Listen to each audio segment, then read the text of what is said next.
श्रद्धा रेसिपीमध्ये आपलं स्वागत आहे। आज आपण करणार आहोत शेंगदाण्याचे लाडू। त्याच्यासाठी मी 1 किलो शेंगदाणे आणि 1 किलो गूळ घेतला आहे। चला आता आपण शेंगदाणे भाजून घेऊ। आपली कढई तापलेली आहे। आता आपण त्याच्यामध्ये शेंगदाणे टाकून घेऊ। आपले शेंगदाणे भाजत आहेत। शेंगदाणे असे कुरकुरीत भाजायचे। शेंगदाणे जितके चांगले भाजले तितके लाडू खायला खूप छान लागतात। आपले शेंगदाणे जवळपास भाजत आलेले आहेत।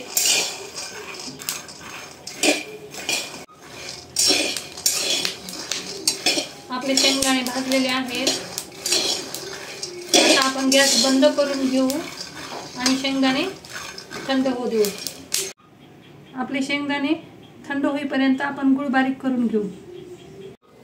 मी गूळ बारीक करून घेतलेला आहे, तुम्ही पाहू शकता।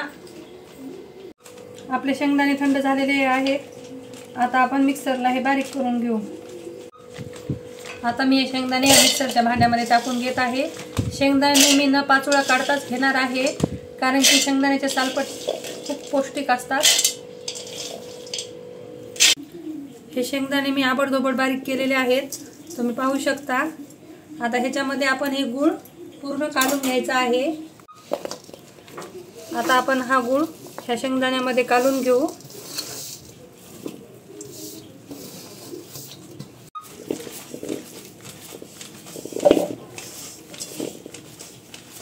आता हा गूळ व्यवस्थित काढून झालेला आहे। आता आपण हा मिक्सरला बारीक करून घेऊ। आता आपण हे मिक्सरला बारीक करून घेऊ।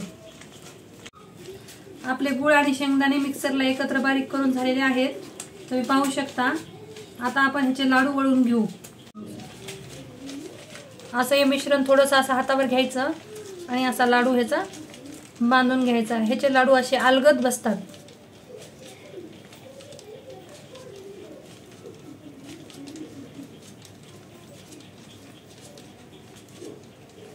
आता आपण अशा प्रकारे सर्व लाडू बांधून घेऊ।